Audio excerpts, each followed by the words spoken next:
Halo, assalamualaikum warahmatullahi wabarakatuh. Apa kabar friends? Ketemu lagi dengan saya di Takis Channel. Di pembahasan kali ini saya akan membahas mengenai speedbit atau juga sering disebut dengan mata bor kipas. Saya tidak akan membahas merek karena saya tidak di endorse, jadi saya cukup menyebutnya dengan si hijau. So stay tune terus di Takis Channel.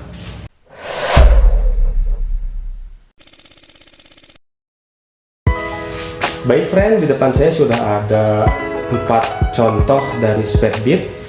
Tapi sebelum kita memulai videonya, mari bantu subscribe channel ini agar channel ini menjadi semakin berkembang dan tidak bosan untuk menyajikan video-video terbaik untuk Anda. Dan jika ada pertanyaan seputar speedbit ini, silahkan komen di kolom komentar ya friend ya. Baik, untuk penjelasan pertama yaitu di sini di bagian speedbit ini ada beberapa bagian ya. Yang pertama ini adalah center point. Dari ujung sini sampai ke ujung sini. Ini namanya center point ya friend ya. Di center point ini ada alur pembuangan geram ya. Baik itu kayu ataupun objek kerja lainnya. Itu nanti bakal tersapu ke sini ke atas ya. Jadi sistem dari speedbit itu dia itu mengangkat geram atau hasil potongnya itu ke atas gitu ya. Nah, ini center point tadi, kemudian ini adalah bagian lips atau sering juga atau bahasa Indonesianya bibir friend. Jadi bibir ini adalah mata potong yang utama ya dari speedbit. Jadi yang menggerus bagian untuk melubangi suatu benda kerja itu adalah di bagian bibirnya ini ya. Kemudian di sini ada lubang. Di sini ada lubang. Lubang ini adalah atau fungsinya adalah untuk menarik kabel. Jadi kabel hole ini disebutnya friend ya. Jadi fungsinya adalah untuk menarik kabel.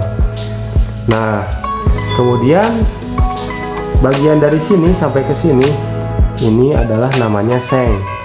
Seng ini merupakan leher ya, leher dari speedbit itu sendiri.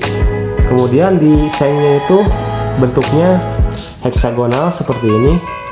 Kenapa heksagonal?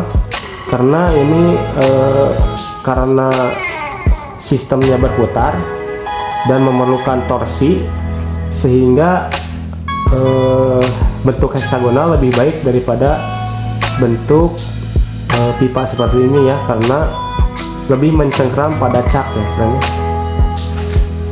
Oke. Kemudian yang terakhir di sini ada nomor 25 ini maksudnya adalah metrik ya. Jadi diameter melubanginya itu adalah 25 mm. Dan jadi pengertiannya adalah dari jarak sini sampai ke sini itu adalah 25 mm friend ya.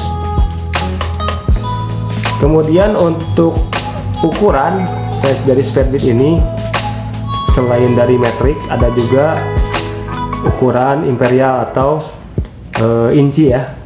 Jadi bebas teman-teman mau pilih yang mana. Oke, sesuai dengan kebutuhan. Baik, jadi itu bagian-bagian dari speedbit. Kemudian kita lanjutkan bahwasanya speedbit ini ada 3 jenis yang saya tahu. Yang pertama itu ada speedbit dengan jenis self feeding ya. Gambarnya seperti ini.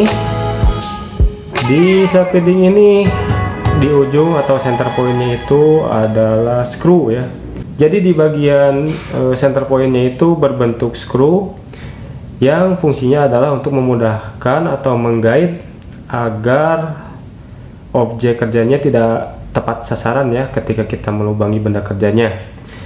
Nah, itu adalah self bit. Kemudian yang kedua bentuk yang berbeda dari speedbit standar ini adalah adanya spurs. Bentuknya seperti ini. Jadi di bagian lips atau bibirnya itu ada spursnya ya. Jadi ada semacam taring. Fungsi dari taring ini adalah agar sisi dari lubang yang kita lubangi itu lebih rapih. Jadi intinya perbandingan spare bit yang menggunakan spur atau yang tidak itu lebih baik yang menggunakan spur karena hasil lubangnya lebih rapi. Namun untuk cara pengasahannya itu tidak bisa menggunakan sembarang gerinda ya. Jadi kalau misalkan pakai gerinda itu saya rasa tidak bisa diasah menggunakan gerinda duduk. Akan tetapi untuk pengasahan spare bit yang memiliki spur itu adalah menggunakan kikir kecil ya, seperti itu. Oke, lanjut dari segi bahan ya. Dari segi bahan dari spare bit ini contohnya ini adalah bahan yang biasa ya. Bahan yang biasa itu maksud saya itu adalah bahan baja karbon. Saya tidak tahu kekerasannya berapa, akan tetapi ini baja karbon yang cukup lunak juga ya, nggak keras-keras amat gitu, karena untuk spare bit ini tidak memerlukan effort besar karena benda kerja yang dilubanginya itu adalah benda kerja yang notabene lunak ya. Jadi untuk besi itu tidak bisa menggunakan spare bit ini gitu friends. Kemudian selanjutnya bahan yang lebih keras dari ini bisa menggunakan HSS, jadi lebih keras dari baja karbon, jadi HSS, high speed steel.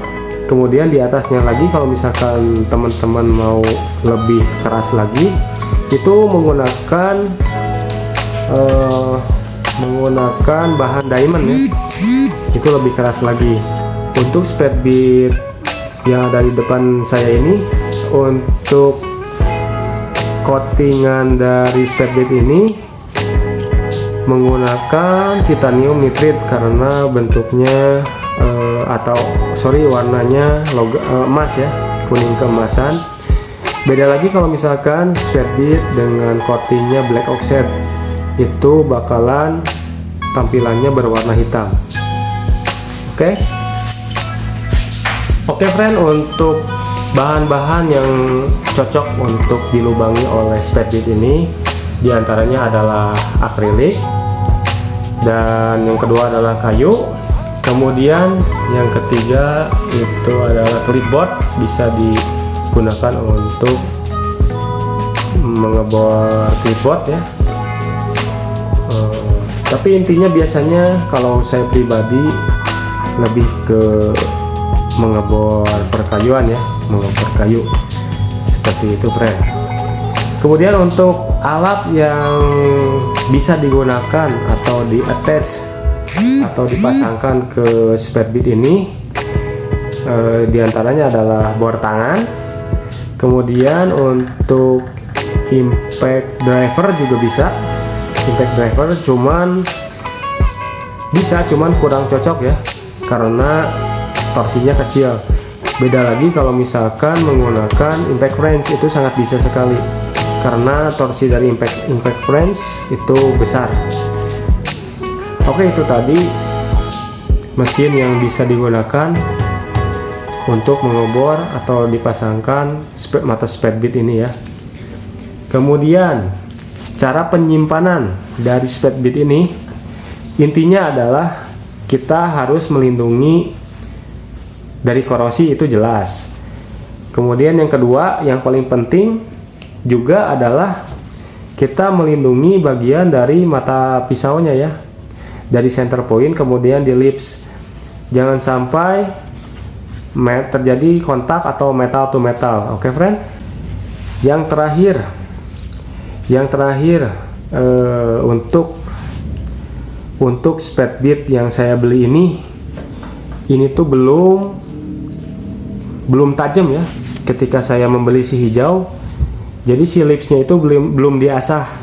Oke, nanti di next video saya akan membuat khusus untuk kalian friend, bagaimana cara mengasah motherboard kipas seperti ini. Saya akan mencoba mengasahnya menggunakan gerinda duduk ya. Kemudian setelah saya asah, saya akan coba untuk mengetesnya ya di objek kayu. Oke, itu saja friend video dari saya. Ya, sekali lagi yang belum subscribe, mohon bantu subscribe-nya dan aktifkan loncengnya agar tidak ketinggalan video-video terbaru dari kami. Oke friend, itu saja. Terima kasih, saya pamit undur diri. Assalamualaikum warahmatullahi wabarakatuh.